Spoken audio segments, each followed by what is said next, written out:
네, 안녕하세요. 네, 네오젠 과학학원에서 중학교 3학년을 담당하고 있는 박세진 강사입니다. 네, 지금부터 2025학년도 1학기 중간고사 내신 문서 리포트 시작해 보도록 하겠습니다. 네, 덕이중학교 같은 경우에는 이번 시험에 총평을 해드리면 전체적으로 이렇게 많이 어렵진 않았어요. 그래서 좀 어떻게 보면 쉬운 시험이었다 이렇게 생각이 들고요. 문항들을 조금 읽어봤을 때 또 좀 기본적인 대표 유형들을 가지고 구성된 문제였어요. 그래서 막 많이 응용이 되어 있거나 뭐 그렇게 많이 깊게 생각해야 되는 문제는 조금 적었다, 그렇게 좀 말씀드릴 수 있을 것 같습니다. 그래서 속칭 실수라 그러죠. 아이들이 뭐 문제를 아예 잘못 읽는다든지 혹은 이제 OMR 체크해서 실수만 하지 않았으면은 무난하게 이제 공부만 좀 정확하게 했다면 무난하게 이제 고득점을 받을 수 있는 시험이지 않았을까, 그렇게 일단 말씀드릴 수 있을 것 같습니다. 그래서 뭐 문항수도 보면요, 1단에서 11문제, 그리고 2단원에서 8문제를 내므로써 뭐 이렇게 많은 어려움은 없었다라고 생각이 들고요. 2단원에서 약간 다른 학교들보다 시험 범위가 좀 적었기 때문에 아마 아이들 입장에서도 공부하는 데에 부담은 많이 없었을 거라고 생각이 듭니다.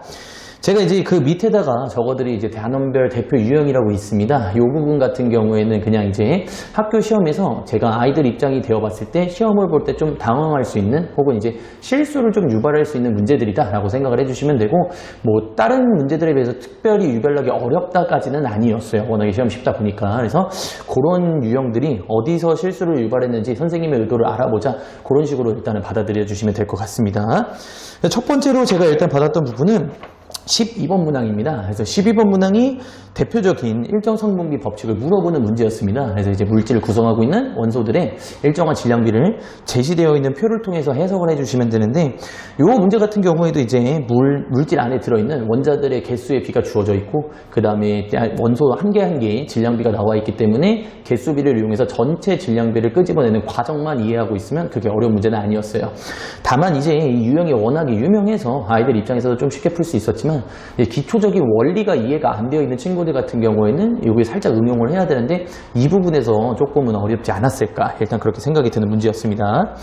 그 다음에 이제 두 번째가 14번 문제입니다. 14번 문제도 역시 대표 유형이에요, 사실은. 그래서 이제 기체 반응의 법칙에 대해서 물어보고 있는데, 역시 제시되어 있는 표를 해석을 해서 주어진 기체들이 얼만큼씩 부피의 비율을 반응하는지 일정한 부피비를 끄집어내서 나머지 빈칸 쪽에다가 이제 적용을 해서 해결해 나가는 문제라고 생각을 해주시면 됩니다.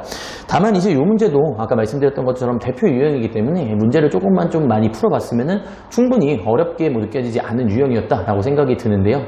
다만 이제 공부가 조금 덜 된 친구들 입장에서는 표 자체 해석이 좀 불가능하기 때문에 이 부분에서 조금 애를 먹지 않았을까, 이렇게 생각되는 부분입니다.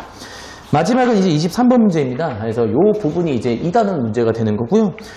지구하고 달의 특징을 물어보면서 온실 효과에 대해서 정확하게 인지하고 있는지 물어보는 문항이었어요. 그래서 온실 효과 자체는 이제 어려운 개념은 아닌데, 이제 지구하고 달에 대기가 있냐 없냐에 따라서 나타나는 차이점을 온실 효과와 매칭시켜야 하다 보니까 그 부분에서 이제 조금 아이들이 응용이 안 되지 않았을까.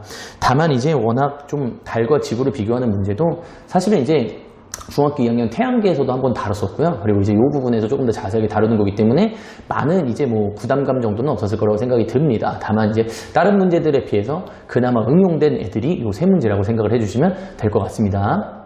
네, 끝으로 저희가 학원에서 준비한 내용들이 있습니다. 그래서 이제 저희가 이번 연도부터 일단 일산 지역에 있는 이제 중학교의 기출 문제들을 조금 이렇게 모으게 되면서 학원에서 이제 자체적으로 제작을 해서 아이들한테 이제 나눠주고 있어요. 그래서 이제 그게 중학생들 입장에서는 조금은 많을 수가 있습니다. 그래서 뭐 소단원별로 저희가 다 이렇게 분리를 해서 아이들한테 여태까지 나왔던 학교들의 시험 문제야라고 이렇게 하면서 주는 건데, 이게 아무래도 중학생이더라도 이제 공부를 할 때 마지막에 있어서 내용들을 정리할 때 실제로 자기가 배웠던 개념이 이런 식으로도 학교에서는 출제를 할 수 있구나, 그런 거를 좀 많이 느끼게 해줄 수 있는 문제들이라고 생각을 합니다.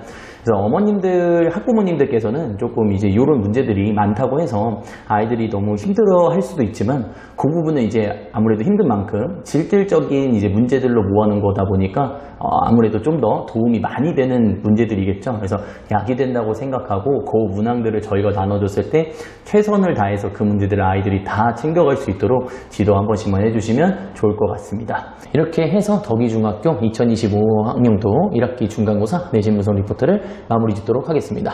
영상 끝까지 시청해 주셔서 정말 감사합니다.